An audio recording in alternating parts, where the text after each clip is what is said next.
Bienvenue dans cet épisode, deuxième épisode du podcast Fitness Vibes qui s'intéresse au monde du fitness et pas que. J'ai l'honneur pour ce deuxième épisode d'accueillir Antoine, le cofondateur de l'application C-Fitters. Et oui, comment ne pas parler sport aujourd'hui sans parler application. En plus, une application qui veut du bien non seulement aux participants qui s'inscrivent à l'application, mais en plus spécifiquement au bien-être des travailleurs. Antoine va nous expliquer tout ceci dans ce nouvel épisode. Et puis, comme il s'agit d'une application, on va forcément parler d'IA, intelligence artificielle, et quels sont les risques et dangers pour le super métier que je pratique. Fitness Vibes, épisode 2 avec Antoine, c'est Fitter.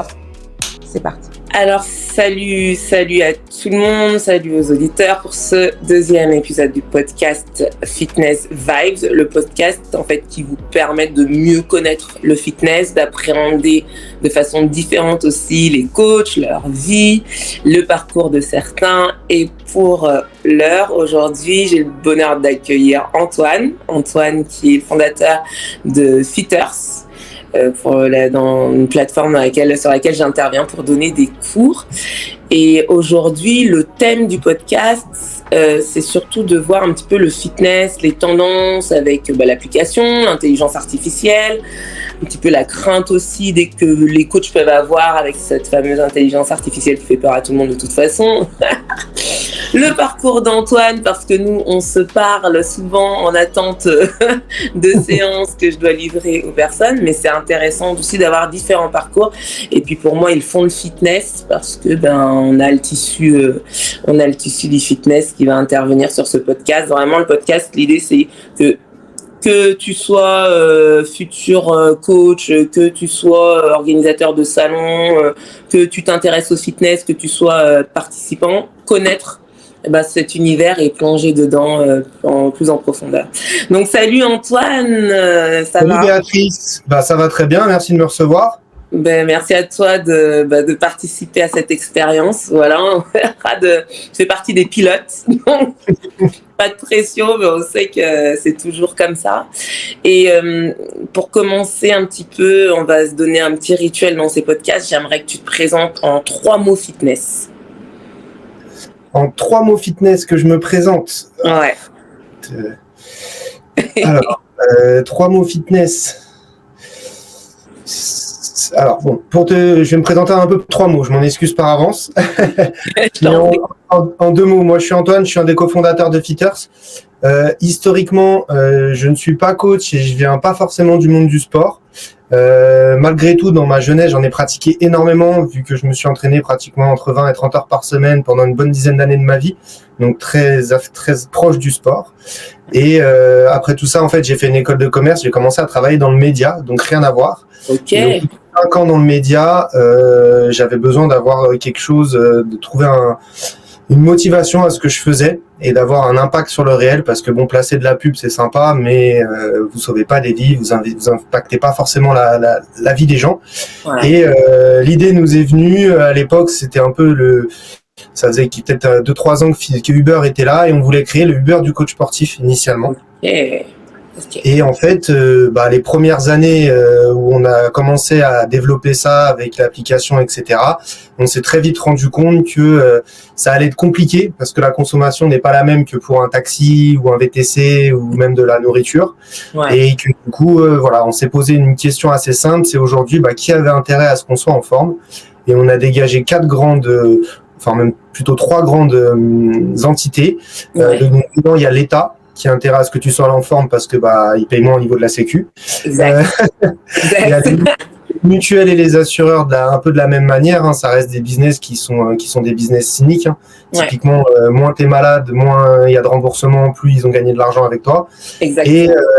Et les entreprises, parce que en tant qu'entreprise, la moindre absence un peu longue d'un collaborateur a un vrai impact, parce que au-delà de son absence à lui, ça veut dire derrière faut recruter quelqu'un, faut le former et que cette personne prenne le poste en main, ce qui peut prendre 1, 2, 3 mois. Donc, il y a un vrai manque à gagner pour les entreprises là-dessus.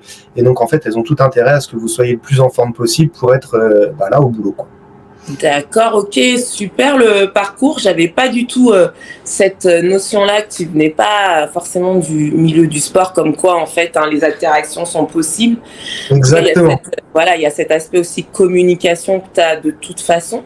Donc, et intéressant aussi la partie oui, qui a intérêt finalement à ce qu'on soit en forme, parce que finalement on se rend compte quand, dans ce que tu es en train de dire que est-ce que ce sont pas finalement les gens qui sont un petit peu extérieurs à nous que tu vois on a l'impression que les personnes elles-mêmes ne savent pas à quel point il faut qu'elles soient en forme, et que au contraire dans tout le pan de la société, je trouve ça hyper intéressant ce que tu dis économiquement parlant, c'est que oui pour nous individuellement il y a intérêt à ce qu'on soit en forme, mais collectivement il y a intérêt à ce qu'on soit en forme aussi, et c'est ça que je trouve génial dans ton approche là de ce que tu viens de me dire.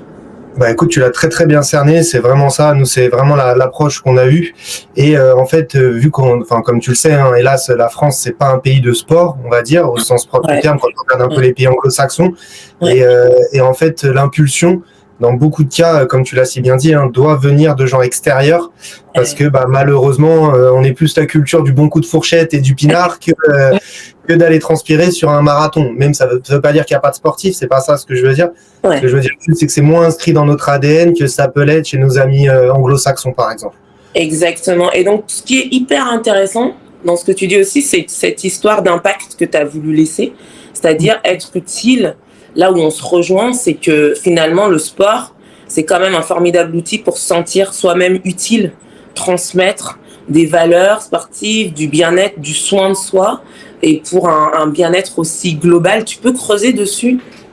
Bah là, l'idée pour nous, si tu veux, c'était, au-delà de ce que tu dis, que je partage totalement, c'était vraiment de se dire, tu veux, mon associé et moi, dans nos proches et dans nos familles, on a des gens qui ont eu des métiers assez durs. Lui, sa maman, moi, mon papa. Et on se rend compte qu'arriver au bout quand ils arrivent à peu près au moment de la retraite, ils sont un peu cassés de partout. Et le but, c'était de faire en sorte que, comment on fait pour que ces gens-là qui ont des métiers qui peuvent être physiques, que ce soit des métiers qui vont tourner autour de l'aide à la personne ou autour de la logistique ou du BTP, enfin des métiers où on travaille vraiment énormément avec son corps, comment on fait pour que ces personnes soient bien passer les 60 ans et puissent profiter de leur retraite avec leurs enfants et leurs petits-enfants. Et en fait, c'est un peu aussi la genèse, au-delà de ce que je te disais, de Fitters, c'était du coup d'arriver à mettre en place des programmes qui permettent à monsieur et madame tout le monde qui ont des métiers qui peuvent être répétitifs et fatigants de pouvoir avoir une condition physique qui leur permet de le faire dans la durée et surtout qui évite de les casser dans le temps. Donc voilà, nous l'objectif c'est vraiment ça, c'est pour ça, bon toi tu le sais mieux que personne, mais dans notre méthodologie avec Fitters, on réalise des tests physiques assez régulièrement pour pouvoir vraiment mesurer l'impact de ce qu'on met en place, pour que vous aussi, professionnels du sport, vous ayez des billes pour pouvoir ajuster vos entraînements, parce que vous avez certes le regard, vous êtes là sur place, etc. Mais d'avoir une évolution un peu des stades de vos participants ou de leurs points faibles, leurs points forts, vous permet vous aussi de bien pouvoir réadapter les choses. Et encore une fois, l'autre idée qu'on avait chez Fitter, c'est qu'on a gardé, et c'est pour ça qu'on fait aujourd'hui notre base, c'est vraiment le présentiel, c'est parce que c'est le côté adaptabilité. Aujourd'hui, il y a je fais une petite digression par rapport à ce que tu disais sur l'IA. Pour moi, c'est là où l'IA ne pourra pas remplacer un prof en présentiel.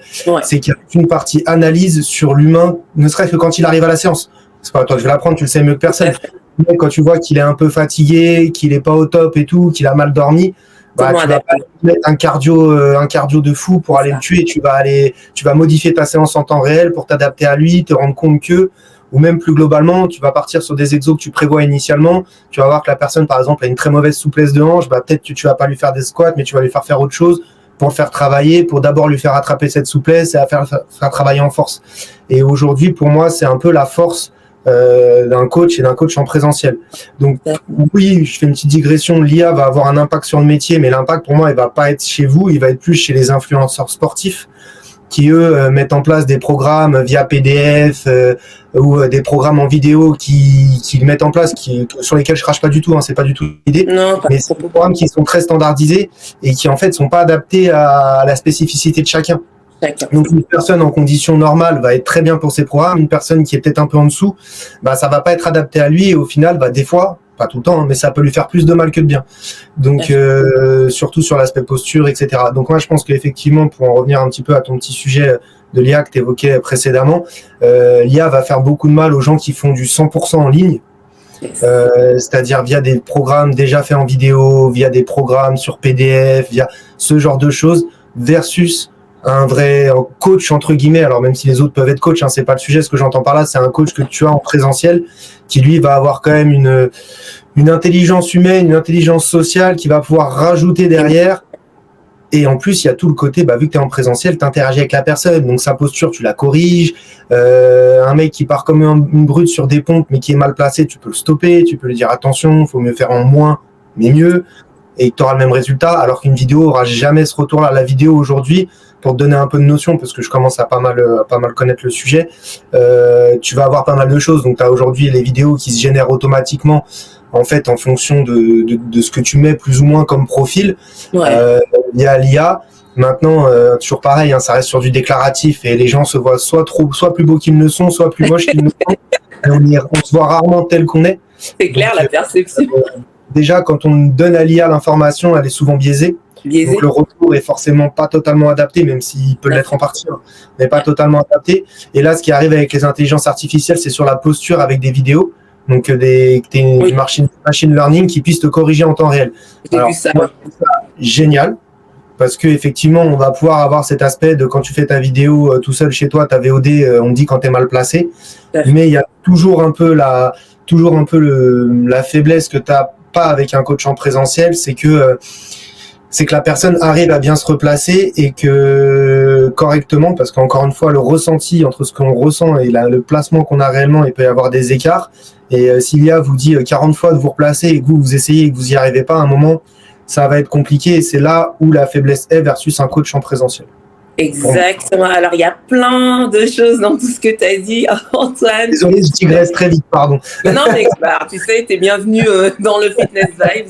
Il n'y a pas de souci, on est là, on pause. Donc, mais c'est vrai qu'il y a une chose déjà qui est hyper intéressante, c'est que le fitness, les postures, etc., ça s'éduque. On sent bien que tu n'es pas du monde à la base du sport, etc., mais tu parles. Moi, je me rappelle tes tests d'entretien, tes tests à l'entretien que j'ai passés. Les tests que j'ai passés sont hyper sérieux, hyper concentré posture, donc c'était très pointilleux, etc. Donc ça, c'est une bonne nouvelle pour ceux qui nous regardent, qui nous disent mais moi je suis pas sport, je suis pas fitness, etc. Le fitness, c'est très sérieux, ça vraiment, on met la lumière sur vos postures, sur votre sécurité, sur votre bien évoluer, bien vieillir, comme disait Antoine tout à l'heure, ce pourquoi tu veux te rendre utile, en fait, qu'on soit pas cassé. Donc ça, je trouve que c'est un truc sur lequel on n'appuie pas encore assez, sur la sphère fitness, qui est un petit peu, tu vois, à bout de flash, on a des leggings, on se la pète, alors que c'est au contraire, sans aller dans l'histoire de sport santé, tu vois, parce que je trouve que de toute façon, le sport, c'est la santé, mais ce côté où tu appuies vraiment sur, on est utile pour vous apprendre à ce que vous soyez bien placé, que vous n'ayez pas mal au quotidien, etc.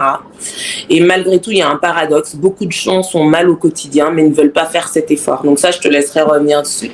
Et puis, l'IA, oui, il n'y a pas l'intelligence émotionnelle. Bien sûr qu'il y a tout le reste qui nous accompagne, parce que je pense qu'il faut aller dedans aussi. Bien sûr. Je ne vais pas faire l'erreur de ma trentaine où je rejetais toute la technologie. Ça y est, Léa, elle a grandi. Tu vois. Mais la preuve, c'est que je me suis inscrite quand même que j'avais ensemble. Voilà, c'est ça. Et du coup, parce que c'est intéressant, parce qu'il ne faut pas se fermer. Moi, j'ai entendu un célèbre créateur de contenu, Gary Vee, qui disait « Prenez le peut-être, allez d'abord dans le peut-être avant de dire non ». Et je trouve ça super intéressant. Et c'est ce qui s'est passé là. Donc, l'intelligence émotionnelle, elle sera toujours là. L'empathie qu'on peut mettre quand on est coach, l'intelligence artificielle ne la remplacera pas. Parce que tout ça, c'est de la chimie, c'est de l'énergie. Et justement, je voulais te demander si, tu as un petit peu répondu, mais si tout ce côté vidéo, à distance, comment tu le perçois, toi, depuis que tu l'as créé, en fait, cette plateforme? Alors, nous, on le perçoit comme un plus, si tu veux. C'est pas quelque chose de central, mais c'est quelque chose qui peut, comme tu l'as dit juste avant, qui mérite le peut-être.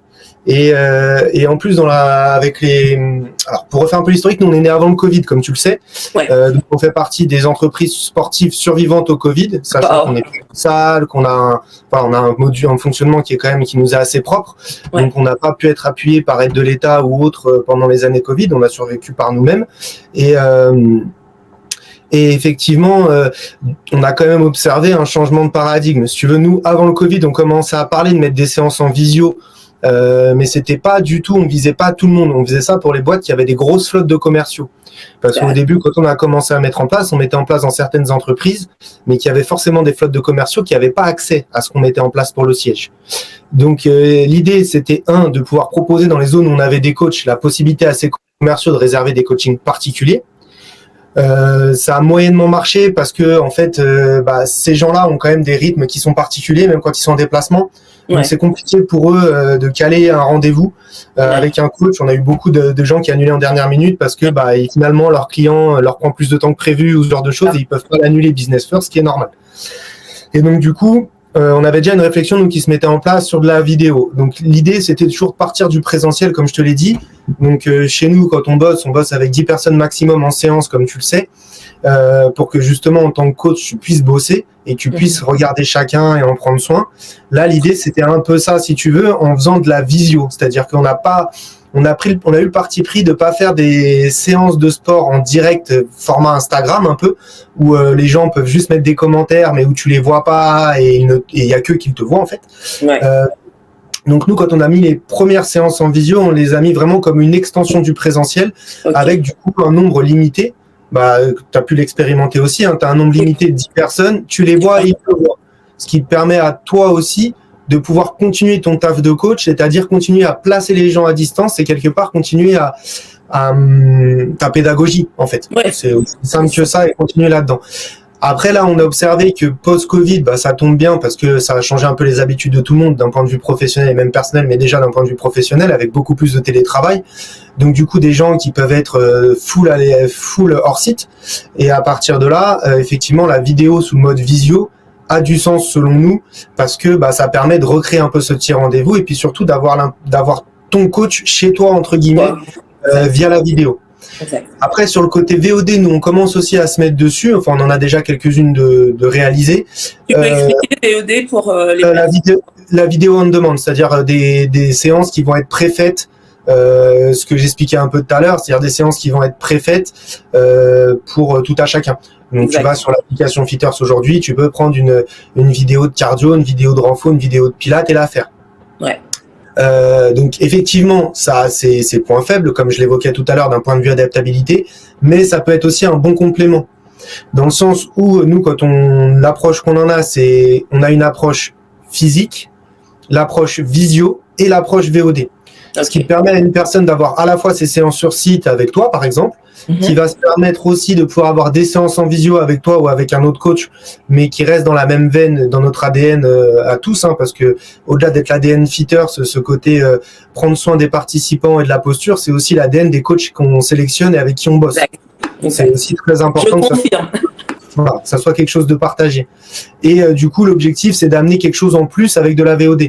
Parce qu'il peut toujours y avoir des gens qui pratiquent beaucoup avec nous, mais qui ont besoin d'en faire un peu plus.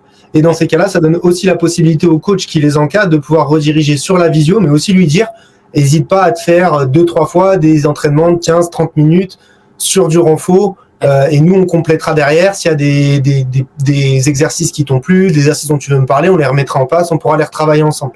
Donc en fait, la VOD est un outil parmi une gamme d'outils. Pour moi, c'est pas quelque chose qui est... Enfin, ça peut être central. Alors, vous allez en voir de plus en plus dans les prochaines années d'entreprises qui font 100% VOD distanciel avec du mouvement de tracking, comme j'expliquais tout à l'heure, pour voir si c'était bien placé et tout.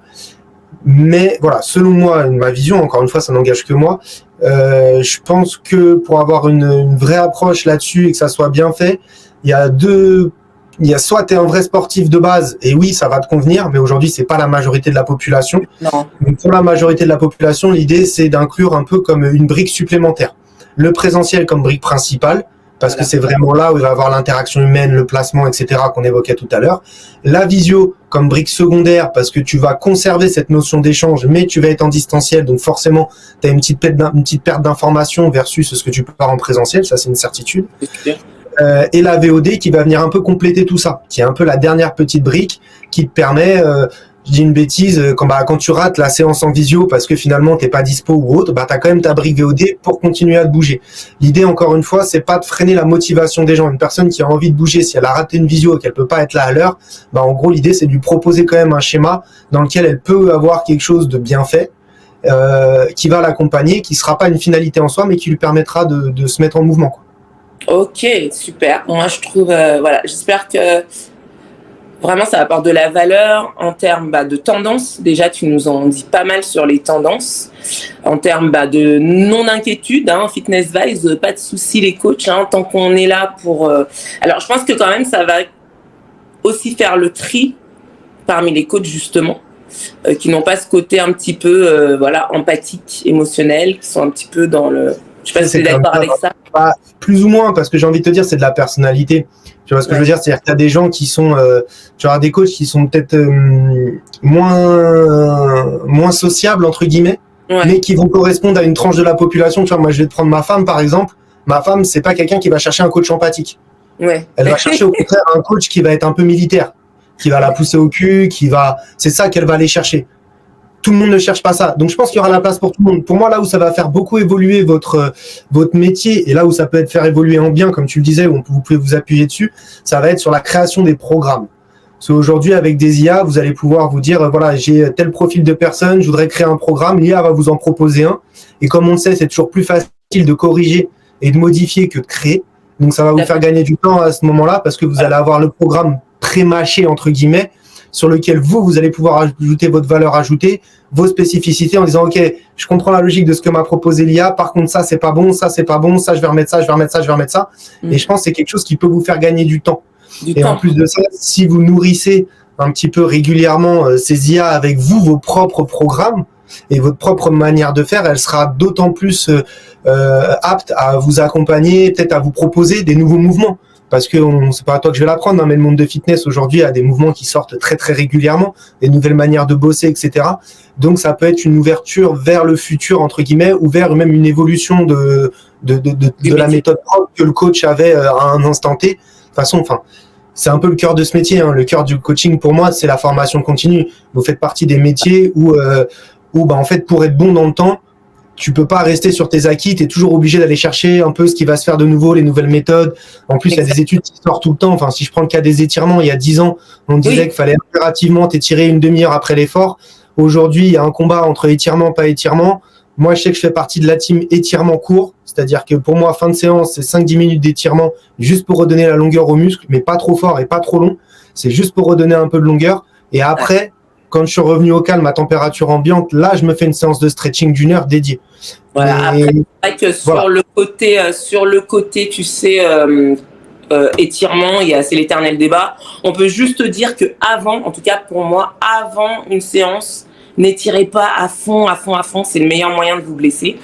Après, le reste, je pense qu'il y a aussi de l'intelligence de soi-même, de se connaître aussi et de sentir où est-ce qu'on peut aller, où est-ce qu'on peut pas aller. Et je pense que le fitness aussi, il va un petit peu vers ça. Il va vers quelque chose de moins, massif, adressé à la masse, tu vois. Et ce que je trouve quand même intéressant avec ton appli, avec les plateformes comme la tienne, c'est aussi ça, c'est que on a la sensation quand on vient de la vieille école, ce qui n'est pas mon cas parce que ça fait que 3 ans que je suis coach, mais que ces plateformes et tout, c'est juste pour révolutionner. Non, ça va dans un sens finalement un peu plus human to human, j'ai envie de dire, quoi. Tu vois. J'aurais pas dit mieux, c'est exactement ça. C'est prendre soin des gens.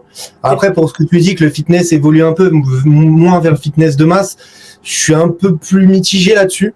Ok. Parce que j'ai envie de te dire, oui, je suis d'accord avec toi dans le sens où tu vois de plus en plus de studios qui se créent, où du coup le nombre de licenciés est limité, le nombre de personnes en séance est limité. Donc dans ce sens-là, je te rejoins. Ouais. Et là où je mets un petit bémol, c'est qu'on a toujours quand même les grosses machines qui font encore des cours à 25-30 personnes où tu restes un peu dans ce mood où ou quand il va concrètement, même si le coach est le meilleur du monde, quand il a 30 personnes en face de lui, la séance, il l'a fait pour lui. Si toi, tu es au fond et que tu ne suis pas, il n'aura pas le temps d'aller s'occuper de toi, de corriger. Et aussi, pour aller dans ce phénomène de massification, tu as encore toute la partie influence sportive. Tu as encore des mecs qui sont des influenceurs du sport, qui font des séances dans des hangars de fous avec 1000 personnes devant eux. Moi, c'est pas ma cam. C'est pas ma cam non plus. Je suis pas convaincu du réel effet de ce genre d'approche. Pour moi, c'est plus du fitness concert entre guillemets. Ouais, voilà, c'est du show, c'est exactement ça. Mais voilà, après encore une fois, c'est que ma vision et ma perception, mais tout ça pour dire que je pense qu'une partie du monde du fitness effectivement coulisse doucement vers le sur-mesure, l'humain au centre, etc. Mais il y a toujours cette brique qui est assez conséquente aujourd'hui sur les grandes enseignes où tu le sais, hein, tu as des coachs que tu côtoies qui bossent dans des grandes enseignes comme ça. Quand ils font leur séance, concrètement, ils peuvent pas s'occuper de Michel ou Bernadette au fond qui font pas bien les choses. Michel et Bernadette en pilates à 30, les laisser un petit peu pour compte, ou alors toi-même en tant que coach, si t'as pas cet état d'esprit-là, tu cours là. C'est compliqué, hein. Quand on a 30 face à toi, tu es obligé de faire pour d'abord la majorité, puis exactement. C'était un petit peu le but du fitness aussi au tout départ, c'est-à-dire toutes les instructions, toutes les consignes qu'on avait à donner s'appliquaient. Maintenant, c'est vrai que comme tu dis, moi c'est pas forcément ma cam, parce que et finalement c'est pas plus mal que j'ai pu arriver après le Covid parce que les groupes étaient réduits et que ça m'a permis vraiment d'être dans quelque chose de plus pas qualitatif, mais voilà, de moins l'usine, quoi. Ouais, voilà, c'est ça exactement. Moins, voilà, mais un peu plus sur mesure. Et le contre-coup de ça quand même, c'est que du coup les gens s'habituent aussi, quoi, et qu'on n'est pas du tout sur des tarifs. Quand tu aimes la qualité, mais ça après c'est comme tout. Si tu veux, je pense qu'aussi les gens aujourd'hui ont du mal à payer pour du sport. Parce que ils ressentent moins ceux qui n'ont pas encore ressenti cette qualité ont plus de mal. Ouais. Après, il y a quand même des belles choses qui se sont faites, notamment l'année dernière pour le côté coach à domicile, que moi je trouve très bien de la part de l'État, qui est aujourd'hui que l'avance sur la partie service à la personne. Avant, je pense qu'on s'adresse à des gens du monde du fitness, donc vous êtes au courant, mais avant que vous facturiez 50 € la séance à la personne et elle, au bout d'un an, elle faisait ses réductions d'impôts. Aujourd'hui, c'est en temps réel, donc sur une séance à 50 €, la personne vous paye 25 et vous êtes payé par l'État 25 assez rapidement après. Ce qui fluidifie la chose et ce qui, pour moi, va rendre le truc aussi plus accessible. Et encore une fois que tu as goûté à une séance avec un coach, même en small group, c'est-à-dire en 10 ou moins ou en tête-à-tête, c'est un peu comme quand tu as bu un très bon millésime de vin et derrière tu viens la piquer. Tu as un peu du mal.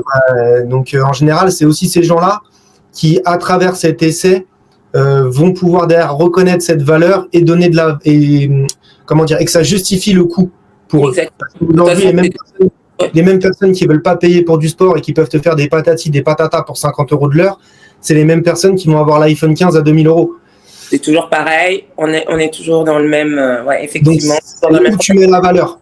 Et pour moi, la valeur chez les coachs, ce qui est bien parce qu'il y a les petites choses qui sont faites là, même s'il y a encore des choses à faire. Hein, tu vois, je prends le cas d'une personne qui est en auto-entreprise qui doit choisir entre bosser avec des entreprises ou être service à la personne. Ce qui pour moi est un non-sens parce que le métier coach fait justement que tu dois être tout terrain. Et en fait, ce statut en vient à te bloquer. Du coup, tu vois, si tu es un coach, que tu vas faire du service à la personne et que tu veux bosser avec une entreprise, tu es obligé de te débrouiller pour avoir 2 statuts. Exactement. C'est quand même très compliqué. Donc, espère, on croise les doigts que le prochain coup de génie du gouvernement, c'est de revenir là-dessus et de se dire « mais si on les laisse faire seul tant qu'ils déclarent tout ».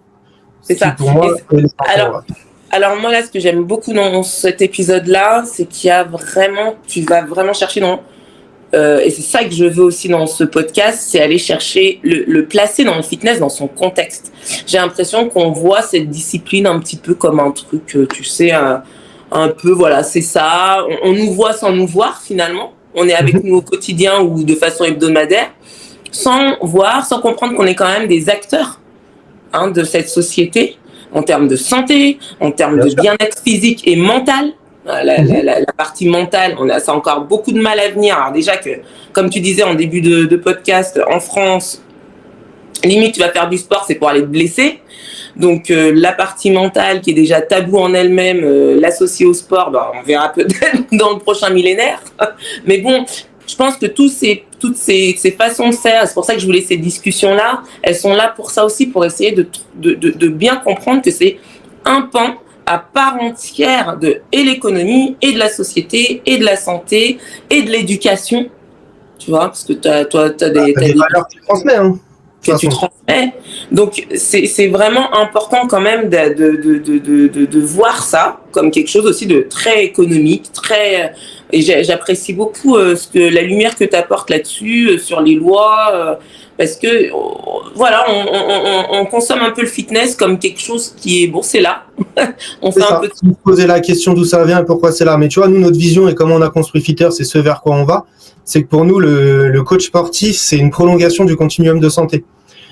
C'est-à-dire qu'aujourd'hui, tu vas chez le médecin, c'est très bien. En plus, il y a les lois sport sur ordonnance, donc qui sont en application, mais où c'est très compliqué encore. Nous, on bosse ce sujet-là avec un certain nombre de mutuelles et d'assureurs pour voir comment on peut arriver à en faire un truc plus grand public et plus facile d'accès. Mais l'idée, effectivement, c'est de se dire que demain, dans une société parfaite, tu iras voir ton médecin, il te dira, OK, t'es malade parce que voilà, quand tu vas voir un médecin en général c'est que ça va pas très bien. T'es malade malgré au vu de ce que je vois, par exemple, je dis une connerie mais tu fais du cholestérol, etc. Au vu de ce que je vois, au lieu de te donner plein de médicaments, je vais te prescrire un peu du sport. Et en fait cette idée-là pour moi c'est de se dire que aujourd'hui le sport il a un aspect préventif, il a un aspect curatif, il aide sur le côté curatif. On le voit avec toutes les études autour des cas d'oncologie où les gens qui pratiquent une activité physique adaptée dans le cadre de leur cancer subissent moins de traitements médicamenteux et récupèrent plus vite en général. Donc ça a une vraie approche et donc l'idée pour nous quand on avance sur Fitter et qu'on a opéré notre petit biais entre le particulier et le professionnel que j'évoquais initialement, c'est vraiment de se dire d'arriver à placer le sport et les coachs comme une extension de la partie médicale et à en faire un réel appui, au même titre qu'on a quelque chose qui se développe aujourd'hui de plus en plus en termes de réathlétisation. Quand tu te blesses, tu vas avoir ton kiné. Et aujourd'hui, c'est quand même un peu plus fréquent que le kiné te propose de pouvoir continuer, entre guillemets, ta rééducation avec un coach. Alors là, l'idée, c'est que tu es déjà rééduqué par le kiné, mais en fait, le coach va te permettre de récupérer en motricité, de récupérer en force, récupérer en mobilité. Et chose qu'un kiné peut pas faire parce qu'un kiné, tu as 20 séances, donc lui, il va privilégier d'abord la mobilité de ton articulation si tu as une entorse pour être sûr qu'elle rebouge correctement, etc. Il va te remuscler un peu, mais encore une fois, il va pas te suivre sur 6 mois. Donc une fois que tu auras fini tes séances, et je sais que j'échange pas avec pas mal de kinés qui, malgré la meilleure compétence et les meilleures volontés qu'ils aient, ils peuvent pas aller vraiment au bout du bout parce qu'à un moment, c'est limité. Et en passant par là, tu pourrais avoir et ça se fait de plus en plus, des kinés qui recommandent à leurs patients de se rediriger vers un coach, ne serait-ce que pour 1 ou 2 mois, pour compléter et aller renforcer plus spécifiquement les endroits qui ont été touchés. Bien sûr, et je suis totalement actrice là-dedans aussi. Dans une des salles où je travaille à Grésy, il y avait un kiné sur place qui donnait des cours. D'ailleurs, ça va être l'objet d'un prochain podcast, la différence kiné-coach sportif, parce que des fois, en fonction des connaissances de certains coachs sportifs, la frontière peut être très mince. Mais ce qui est très intéressant, ce que j'avais dit à Nicolas à l'époque, le kiné de la salle, c'est que l'idée, c'est qu'on travaille ensemble, et c'est tout ce que tu viens d'expliquer, c'est tout ce tunnel-là qui fait que ensemble, on prend soin en fait de l'individu en face de nous. Voilà. Oui, et ça crée une cohérence aussi pour l'individu. S'il comprend du coup, comme tu le disais tout à l'heure, aujourd'hui on a l'impression que le fitness c'est là, c'est toujours là, c'est comme ça et pas autrement. Ça rend un petit peu je vais pas aimer ce que je vais dire, mais ça rend le fitness entre guillemets un peu plus moderne, c'est-à-dire que tu te rends compte de comment il s'inclut vraiment dans une vie au quotidien et que c'est pas juste, c'est pas comme une paire de baskets quoi. C'est quelque chose qui a une influence, qui peut travailler. Et tu vois, tu parles de fitness, mais j'irais même au-delà de ça. Enfin, pour moi, c'est le sport, tu vois, globalement. C'est pas que dédié au fitness, c'est vraiment le sport globalement et les techniques, les choses qui sont mises en place, comme tu disais, que ce soit par des kinés, du coup, qui peuvent permettre de nourrir des coachs, par des coachs, parce que comme tu l'as aussi si bien dit, il y a des coachs qui sont très très pointus et donc ils peuvent nourrir aussi une partie du monde médical ou paramédical sur certaines choses avec un retour d'expérience que le paramédical ou médical n'a pas forcément. Non. Parce que quand tu as vu 100 clients sur un sujet, que tu les as en tête à tête, que t'es pas chronométré en mode t'as 20 minutes comme une séance de kiné, t'as 1 heure, donc t'as le temps de parler, t'as le temps d'échanger, t'as le temps d'avoir une vision un peu plus poussée, et puis surtout, en général, tu vas les suivre un peu plus longtemps dans la durée. Donc t'as une connaissance qui est autre et qui peut parfaitement compléter celle du médical ou paramédical. C'est complètement ça. Et en plus de ça, alors on a aussi ce côté où le coach sportif récupère beaucoup d'informations des adhérents. L'adhérent a très vite tendance à se confier. Donc, sans le vouloir vraiment, enfin, on ne sait pas ce moment où... Vous êtes des psys un peu, hein. On va pas se mentir. Hein. Voilà. C'est un peu au même titre, alors je le prends pas mal, hein, mais un peu au même titre que le coiffeur. Hein. Exactement. Quand les gens ils sont là et qu'on commence à parler et qu'il y a de l'humain, en général, ça déballe assez vite. Hein. Exactement, voilà. Au même titre que le coiffeur qui avait vraiment une fonction, tu vois. Mais la fonction, voilà, c'est ça que j'aimerais vraiment mettre en avant, c'est ces fonctions-là qui sont toujours des petites béquilles au quotidien pour l'individu et dont finalement l'individu se rend pas toujours compte, quoi. Et c'est comme tu disais tout à l'heure, dans ce fitness show. Alors moi, j'adore aussi. Parce que je suis coach, je fais de la Zumba, etc. J'aime aussi cette partie-là, mais c'est pas incompatible. Et je pense il faut absolument quand même qu'on arrive à mettre de plus en plus en lumière que le fitness, le sport. Moi, j'irais encore plus loin, le mouvement, en règle générale. C'est ça que ça apporte au quotidien. Et qu'il y a des acteurs qu'on doit connaître. Alors moi, je parle du fitness parce que clairement, moi, quand je suis rentrée dans le monde du fitness, je connaissais pas le monde du fitness. C'est vrai, hein, je suis rentrée un petit peu, j'ai ce côté un petit peu j'y vais et puis je vois après. Mais je me rends compte au quotidien qu'on ne connaît pas cet univers-là. D'ailleurs, on ne sait pas forcément la différence entre sport et fitness. On fait pas, tu vois. Donc, il y a plein de petits ajustements et c'est un petit peu l'objet du podcast et c'est un petit peu l'idée de revaloriser et de valoriser tout court même et le métier et les acteurs du métier. Bien sûr. Voilà, et c'est pour ça que je trouve vraiment tes éclairages, vraiment merci Antoine, super intéressant. Toi, tu fais quel sport? Tu pratiques quoi? Alors aujourd'hui, j'en pratique beaucoup moins. Mais à l'époque, j'ai fait de la gymnastique pendant très longtemps. J'ai fait du water-polo et de l'escalade aussi. Ah oui. Donc, jusqu'à mes 20 ans. Donc c'est là où je m'entraînais plus de 20 heures par semaine. Et après, je suis rentré en prépa, donc j'ai un peu lâché. Après école de commerce, donc j'en ai fait, mais tu sais, avec les associations, c'était plus de la dilettante. Ouais, je connais. Voilà, tu connais. Les TDS. Et après, quand je suis rentré en média, j'ai assez vite évolué. Donc, on va dire que je mangeais bien. J'ai commencé à prendre un peu de poids. Donc, je me suis repris en main en allant en salle, où je faisais moi mes propres entraînements, pas de cours co. Mais bon, t'as beau être ancien sportif et tout, au bout de 6 mois, la salle, si t'es pas un mordu de muscu, c'est un peu compliqué. Moi, je suis pas un mordu de shaker et de prise de masse. C'est pas ma came du tout. Donc, si tu veux, j'ai vu un peu les limites. Et c'est là où effectivement, à ce moment-là, qu'on a créé Fitters, on a recommencé aussi à reprendre un coach. Là, par exemple, nous, chez Fitters, on a un coach qui vient 1 fois par semaine pour nous et nos équipes. Ah oui. Donc, on est un peu moins de 10. Et voilà, et ça fait partie de notre moment où on se remet bien. Donc aujourd'hui, je pratique plus de sport à proprement parler, à part des foot du week-end avec les copains, mais bon, c'est pas, voilà, plus du sport performance. Après, je fais du fitness entretien, c'est-à-dire que je me fais des séances, 2-3 séances de renfo par semaine, et j'essaye d'aller courir 1 fois par semaine en plus du foot le week-end. Ok, donc c'est bien possible même quand on manque de temps, hein. Le temps, ça se trouve. C'est comme tout, en fait, c'est un choix. Comme on dit, choisir, c'est renoncer. Donc, à partir du moment où tu fais le choix quand tu fais le choix d'aller au cinéma, tu renonces au sport. Quand tu fais le choix du sport, tu renonces peut-être au début d'apéro avec les copains, mais tu peux toujours les rejoindre après. Ah oui. C'est toujours un choix. Après, c'est où on met les priorités. Moi, je sais que pour moi, dans mon équilibre physique, mais aussi psychologique, c'est important que je puisse me dépenser et que j'ai un exutoire. Donc, j'ai conservé ces séances parce que sinon, à un moment, en plus, sans me plaindre, parce que c'est pas le but, mais en tant qu'entrepreneur et créateur d'entreprise, quand tu as 10 mecs à payer, que des fois tu as des clients qui te payent pas dans les temps, du coup ça te met tout en branle, tu te retrouves bref, à galérer un peu dans tous les sens. Pendant le Covid, je t'en parle même pas. Où toi, tu te mets totalement de côté pour t'occuper que de tes employés.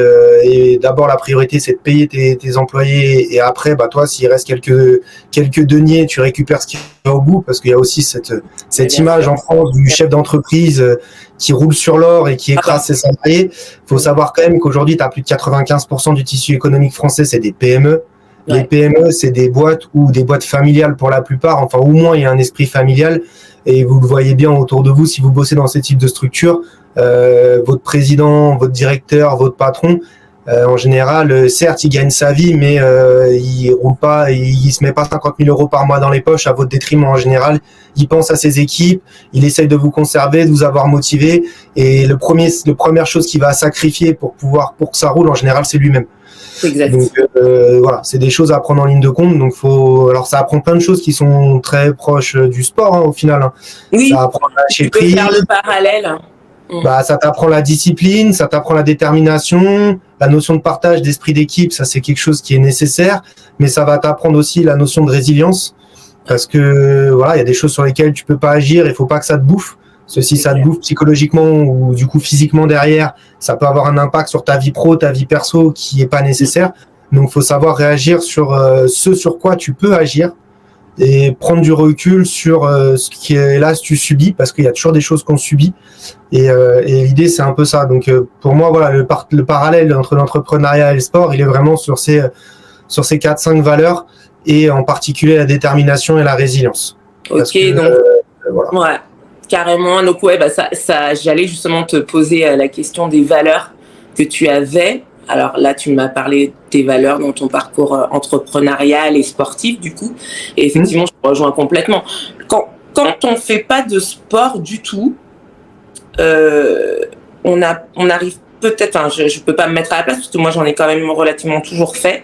Mais je sais ce que ça m'apporte. Et souvent, quand je vais chercher la résilience, je vais chercher dans ce que tu vois, dans comment je me sens quand j'en peux plus à faire tel exo ou aller donner tel cours, parce que je donne beaucoup de cours.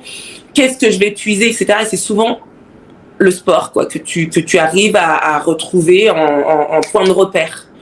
Et c'est ça que je veux faire comprendre aussi, c'est que le sport, ça permet tout ça. Donc ça apprend la résilience, tu m'as dit la détermination, et puis aussi ce côté comme avec une équipe, quoi. Parce que l'esprit d'équipe et le partage, ça en fait partie. Et puis après, je pourrais même te rajouter un truc, c'est la combativité. Ah, ouais. Parce que quand tu as toujours fait du sport, peu importe le sport, enfin, je rentre le fitness dans le sport là. Je parle du sport, le mouvement, l'activité physique au global.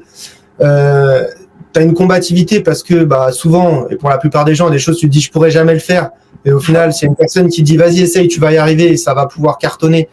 Tu le tentes et à la fin tu te dis ah ouais en fait je suis peut-être pas si nul que ça, il y a des choses que je peux faire. Donc ça te redonne une confiance en toi et en tes capacités. Et derrière effectivement il y a aussi ce côté où du coup ça te donne une notion de ce que je te disais par la détermination, c'est-à-dire que tu subis moins, t'as moins envie de subir, t'as moins envie de si tu rates c'est moins grave, tu sais que ça passe par étapes, tu sais que voilà, et puis t'as une volonté de pas te laisser couler quoi. Ouais. Pas couler, là je ne me laisserai pas couler, c'est pas possible. Et même s'il y a de l'échec, parce que ça arrive d'avoir de l'échec, quand ça soit dans ta boîte, ta boîte elle tombe ou quoi ou qu'est-ce, ça arrive. Aujourd'hui il y a quand même, je crois que c'est 8 boîtes sur 10 ou 7 boîtes sur 10 qui passent les 3 ans. Non, qui ne passent pas les 3 ans, pardon. Qui ne passent pas les 3 ans. Donc ça veut dire que quand tu crées une boîte, tu as quand même une forte propension à l'échec. Mais l'échec c'est pas une fin, l'échec c'est quelque chose qui va te permettre de rebondir. L'essentiel c'est de comprendre pourquoi tu as échoué, ce qui a pas échoué. Et encore, il y a des fois, tu vois, j'écoutais des podcasts d'entrepreneurs, quand tu les écoutes, ils ont tout bien fait. C'est juste que le momentum était pas là parce que encore une fois, il y a des moments où même ton idée aussi belle qu'elle soit, aussi bien pensée qu'elle soit, aussi bien exécutée qu'elle soit, si elle rencontre pas son public ou si pour une raison XY, c'est pas le moment. Et voilà, faut accepter que quelque part c'est comme un match que tu perds. Tant que tu as tout donné, on préfère la victoire, on joue pour gagner, on va pas se mentir. Mais au moins, si tu as tout donné, les regrets sont pas les mêmes. T'as pas de regrets. Tu te dis ok, ça a pas marché, qu'est-ce que je peux en prendre, qu'est-ce que je peux ne pas en prendre. Et tu vois, ça encore une fois, c'est très anglo-saxon. C'est bête, mais en France, t'as la culture, tu parles que des gens qui gagnent, et encore, t'aimes pas trop qui gagnent. T'aimes pas trop qui gagnent. Ah bah non, t'aimes pas trop. Les gens qui gagnent beaucoup d'argent, tout ça, en France, c'est pas bien vu. Les mecs qui ont monté des boîtes qui cartonnent. Alors ok, t'es content du fleuron quand on parle à l'international, mais dans les faits, le français moyen est pas content, n'aime pas que les gens, voilà, qu'il y en ait un qui réussit de fou. Non. Alors que, et pareil pour l'échec. L'échec, c'est un peu une honte dans notre société. Quand tu regardes sur, alors tout n'est pas parfait dans les pays anglo-saxons, c'est pas le but, hein, j'en fais pas, je les mets pas sur un piédestal, mais sur ce côté-là, ils ont un côté quand même où la défaite n'est pas une honte dans le côté professionnel. Tu vois le nombre de mecs qui ont fait des bouquins à la suite de la fermeture de leur boîte pour expliquer, voilà, comment tu rebondis à un échec, comment t'avances, comment t'en tires quelque chose de positif. Et du même côté, quand tu réussis, les acteurs anglo-saxons savent vraiment beaucoup te mettre en valeur. Tu vois, moi, je vais te donner une boîte toute bête. On connaît tous Histoire d'or. Ouais. D'or, Trésor, Marc-Orion, on le sait tous, on les connaît tous. Bien sûr. Si tu connais l'histoire d'Histoire d'or, le mec qui a créé Histoire d'or, à la base, il était coursier de bijoux à Nice. C'est ça. Et en fait, il a créé les bijouteries parce qu'il transportait des bijoux en se disant, mais en fait, j'aurais jamais la thune, j'aurais jamais l'argent pour offrir ça à ma mère ou à ma femme. Ça. Et du coup, l'idée lui est venue de créer des bijoux qualitatifs avec, parce que un peu moins précieux, parce que c'est pas du 24, 18 carats, mais du coup, accessible à tous. Et le mec, aujourd'hui, c'est le leader de la bijouterie en Europe. Et tu vois, moi, je trouve que c'est des parcours super inspirants dont on devrait parler, et aux jeunes en particulier. Exactement. Et qu'on n'entend pas parler. Parce qu'on va parler de Bill Gates qui a arrêté l'école et qui a commencé dans son garage. Enfin, Bill Gates, il était dans une école super réputée. Enfin, tu vois. Dans un garage super hype. C'est pas, enfin, tu vois, il y a plein de gens qui se présentent comme partis nulle part, mais quand tu regardes, après, tant mieux pour eux, hein, mais quand t'es bien né, que t'as une famille, que t'as un petit peu de thune derrière et tout, ça aide pour démarrer versus quand tu pars d'une boîte où t'es, tu vois, à la Elon Musk. Alors, je suis pas fan forcément du personnage, mais le mec, il est vraiment, vraiment parti de rien, pour le coup. Et c'est ce que tu dis, c'est et c'est là que le sport, encore une fois, on vous dirige vers le sport, c'est que si t'es bien coaché, normalement, justement, cette notion d'échec n'existe pas. C'est que t'es là pour en tirer quelque chose avec le sport. Voilà, tu y vas. Tu essayes. Moi, comme tu dis, le nombre de personnes qui me disent, alors tu parles de burpee, tu me dis, moi je ne vais pas y arriver, tu te rends pas compte, etc. Essayons. Tu n'y arrives vraiment pas, je n'insiste pas. La plupart du temps, j'ai même pas besoin. Donc, j'ai même pas besoin de dire, la personne est contente, elle y est arrivée, confiance en toi, ça tu l'as dit tout à l'heure. Et c'est ce côté, comme tu dis, très anglo-saxon, où on y va, on va gérer, on va y arriver. Si on n'y arrive pas, on recommence. Tu vois. Tu vois, dans cette optique-là, tu vois, dans les pays anglo-saxons, tu vois, devant les collèges, les lycées, les écoles, la première chose qu'on te dit, c'est que tu seras le génie du futur. On dit, on encourage l'équipe du lycée. T'as allé pour l'équipe du lycée et derrière, t'as que des mots dans les trucs, dans les bâtiments qui sont, vous êtes l'avenir, soyez le meilleur version de vous-même, etc. C'est bête, hein, mais ça veut dire que dès la jeunesse, tu conditionnes des gens à être sur cette option de quelque part d'être le meilleur, d'être le plus fort. Ça veut pas dire écraser les autres, hein. Ça veut dire essayer d'être la meilleure version de soi-même. Exactement. En France, t'as pas encore cette mentalité, tu vois. Et même sur la mentalité sportive, comme on en parlait. Alors après, je suis pas forcément fan du système de base, mais il y a quand même un côté, il y a quand même certaines choses qu'on pourrait peut-être reprendre et réadapter un peu de manière un peu plus sociale. Mais tu vois, par exemple, sur les assurances aux États-Unis, si t'es inscrit à une salle de sport et que tu y vas, parce qu'ils sont liés avec les salles de sport, quand tu bipes pour entrer, ils savent si tu y vas, t'as des baisses sur tes cotisations assurantielles, etc. Donc après, eux, ils jouent sur le bonus-malus. En France, ça n'existe pas parce qu'il y a une notion de solidarité qui fait que, au moins sur le malus, mais on pourrait, tu vois, ça pourrait pas être con de mettre un bonus. C'est pas forcément enfoncer les gens qui en font pas, parce que le but, c'est pas ça. Enfin, pour moi, c'est pas... Alors, excuse-moi de t'interrompre, parce que du coup, ça devient un choix, et comme tu disais, c'est un renoncement qu'ils font eux, donc c'est leur choix aussi. Tu vois, ne pas enfoncer, mais chacun pense... Mais voilà, mais on lui met pas de malus parce qu'il fait pas de sport, parce qu'il aime pas ça, parce que tout ça. Mais par contre, celui qui a une manière de faire et un comportement qui est vertueux, bien sûr. Pas dommage qu'il n'y ait pas une petite récompense, tu vois, ne serait-ce que 5% d'économie sur tes cotisations sur tes cotisations assurantielles, des choses comme ça, des trucs assez simples, mais qui vont dans le sens de la carotte, quoi. Alors c'est débile, tu vas me dire, on fait pas ça pour une carotte, mais l'humain étant ce qu'il est, aujourd'hui, si tu veux que quelque chose fonctionne, tu as toujours tendance à mettre un peu une carotte au bout, sinon c'est pas la folie. Exactement, c'est comme les modes. Il y a des fois, on se dit, bon, bah, c'est une mode, vaut mieux que ça soit une mode, tant pis, les gens s'y mettent, plutôt qu'il n'y ait rien du tout. Donc, des fois, ce qui paraît superficiel peut des fois aller vers quelque chose de beaucoup plus profond. Et donc, mais ça, je savais pas du tout cette notion, comme quoi il y a un tas de choses à faire, un tas d'idées à développer. Tu vas finir au gouvernement, tu vas finir ministre. Vraiment pas, mais tu vois, enfin, tout ça pour te dire qu'il y a des choses à faire. Et après, c'est que des idées, je sais qu'il y a des choses tu vois, ce truc dont je te parlais de bonus et malus, en France, ça n'arrivera pas, si ça arrive, ça sera dans 20 ans. Mais, enfin, de bonus, du moins, ça arrivera dans 20 ans, parce qu'aujourd'hui, on est sur une structuration des mutuelles qui est solidaire, et ce qui est très bien, hein, c'est pas le problème. Le problème, c'est pas un problème, c'est juste pour moi, c'est aujourd'hui motiver les gens et inciter à. Comment les inciter? C'est pas qu'en disant faut faire l'activité physique, faut faire l'activité physique, que tu vas inciter un mec qui n'a pas envie. Bah, on le voit, hein, quand t'arrives quand t'es arrivé là dans les garages avec lesquels on a bossé, t'en as quelques-uns qui sont convaincus, t'as une majorité qui te dit ouais, moi je fais du sport toute la journée, ton truc j'en ai pas besoin. Voilà. Pourquoi ils viennent au fur et à mesure du temps? Parce que dans le temps, ils voient que leur pote, leur collègue qui vient lui, bah le matin il a moins mal, il se plaint moins. Et il est un peu mieux, il fait des mouvements qu'il faisait plus avant. Et du coup, bah, à un moment, il se dit c'est pas possible, si ça s'impacte sur lui, il faut que j'essaye, il faut que je vois. Tu vois, un peu comme tu avais fait sur notre premier client où il y avait des mecs qui étaient réfractaires, tu leur avais dit écoutez les gars, pendant 1 mois, vous venez à mes séances, toutes mes séances, 1 fois par semaine, à la fin du mois, on fait un bilan. Ouais. Si ça vous va pas, je vous embête plus, mais si ça vous va, vous restez. Et je crois que si je dis pas de bêtises, sur ce client qu'on avait en commun, ils sont restés les mecs. Ils sont restés 1 an. Ouais. À la base, ils voulaient pas y aller. Ils voulaient pas y aller, ils auraient. Alors après, c'est des questions de budget, mais ils auraient continué volontiers parce qu'ils sentaient bien le bienfait que ça leur faisait, et y compris sur leur poste de travail. Et c'est vrai que ce côté, nous on a besoin un petit peu, comme tu dis en France, du côté groupe, il faut qu'on voit que ça marche sur l'autre, etc. Donc c'est pour ça que, et c'est très vrai aussi ce que tu dis, que les mots ne suffisent pas en fait.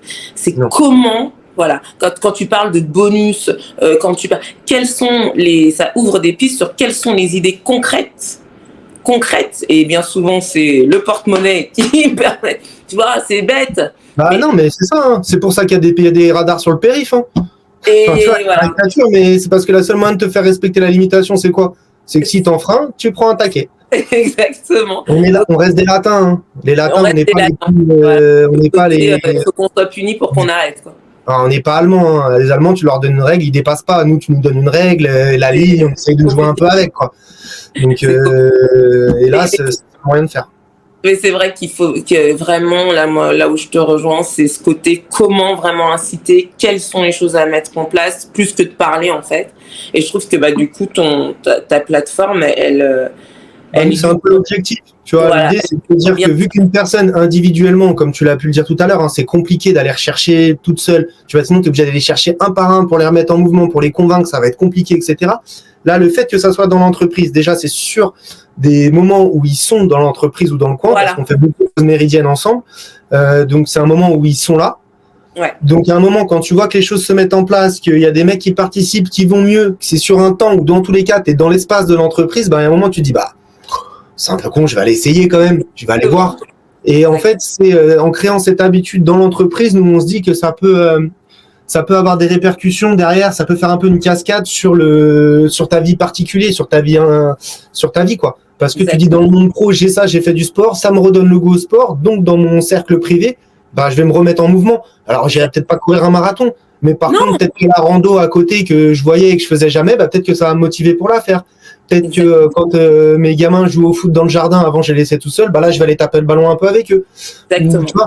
Ou on propose des athlètes un peu sportifs, j'aurais peut-être un peu moins peur d'y aller. C'est clair, cet aspect un petit peu ricochet, moi j'aime bien un peu ça comme ça.